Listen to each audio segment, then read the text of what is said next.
அகமுகன் புறமுகன் ஆகியோரது இயல்புகளை விளக்கியவர் யுங் ஆவார்.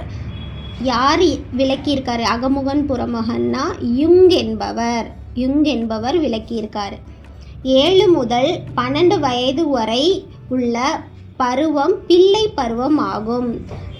7 ஆரம்பித்து 12 வயது வரை உள்ள பருவம் பிள்ளை பருவம் ஆகும்.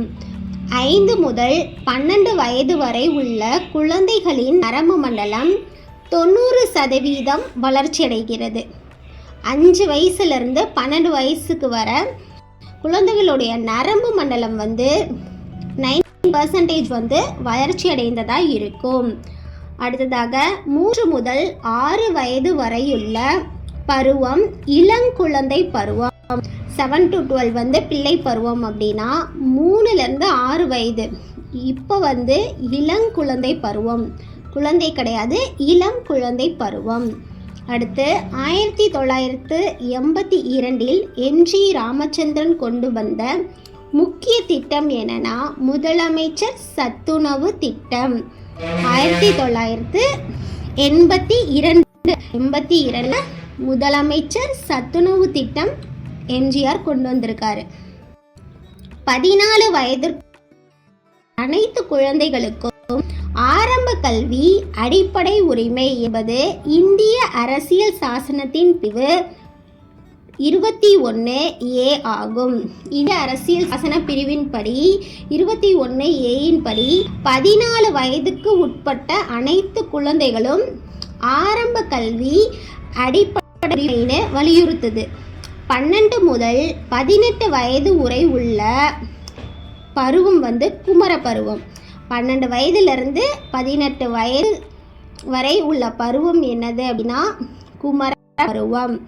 கல்வி வாய்ப்பில் சமத்துவம் என அறியப்படுவது ஒரு தனிநபர் கல்வி அனுசரிப்பதில் பணம், ஜாதி, கொள்கை, நிறம் அல்லது பாலின வேறுபாடு ஆகியவை குறுக்கீடாக அமையக்கூடாது.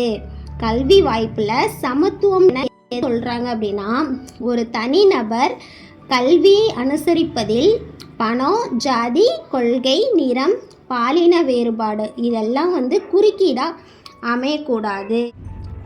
முடிந்தால் முடியாதது எதுவும் இல்லை.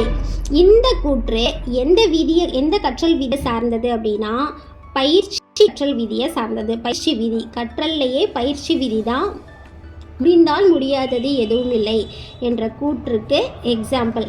மனித மனம் முப்பரிமாணங்களில் செயல்பட்டு உள்ள திறமையை வெளிப்படுத்துகிறது என்கிறவர் யார்னா கில்போர்ட் ஆவார். கில்போர்டு மனித மனம் 3 பரிமாணங்களில் செயல்பட்டு மனசில் இருக்கிற திறமைகள் உள்ள திறமைகளை வெளிப்படுத்துதுன்னு சொன்னவர் கில்போர்ட் ஆவார். தொடக்க கல்வி ஒரு நாட்டின் வளர்ச்சிக்கு அடித்தளமாக இருக்குது அப்படின்னு சொன்னவர் யார் அப்படின்னா பேராசிரியர் அமர்த்தியாசன் ஆவார். தொடக்க கல்வி ஒரு நாட்டின் வளர்ச்சிக்கு அடித்தளமாகும் பேராசிரியர் அமர்த்தியாசன் குறிப்பிடுகிறார். கூட்டாளி குழப்பருவம் என்னப்படும் பருவம் அப்படின்னா குமரப்பருவம். குமரப்பருவத்தில் ஃப்ரெண்ட்ஸ் இருப்பாங்க. அடுத்ததா குணக்களை கட்டுப்படுத்தும் அரசனை போல பலதரப்பட்ட செயல்களை பின்னின்று இயக்கும் ஒரே பொதுத்திறன் நுண்ணறிவாகும் என்பது ஒற்றை காரணி கோட்பாடு ஆகும். ஒற்றை காரணி கோட்பாடுக்கு வரையறை என்ன அப்படின்னா குடிமக்களை கட்டுப்படுத்தும் அரசனை போல, அரசன் எப்படி குடிமக்களை கட்டுப்படுத்துகிறாங்களோ பலதரப்பட்ட செயல்களை பின்னின்று இயக்கும் ஒரே பொதுத்திறன் நுண்ணறிவாகும்னு சொல்லியிருக்காங்க. அதுக்கு நேம் ஒற்றை காரணி கோட்பாடு. அதுக்கு குடிமக்களை எப்படி அரசன் காப்பானோ அது போல் நுண்ணறிவு காக்குது அப்படின்னு சொல்கிறாங்க. அது ஒற்றை காரணி கோட்பாடு. இதுபோல் டெட் எக்ஸாம் மற்றும் மற்ற காம்படிட்டிவ் எக்ஸாம்ஸ்க்கான கேள்வி பதில்களை தெரிஞ்சுக்கணும்னா நம்ம சேனலை சப்ஸ்கிரைப் பண்ணுங்கள். நான் என்ன டாப்பிக்கில் வீடியோ போடலாம் அப்படின்றதையும் கமெண்ட் செக்ஷனில் கமெண்ட் பண்ணுங்கள். நன்றிகள்.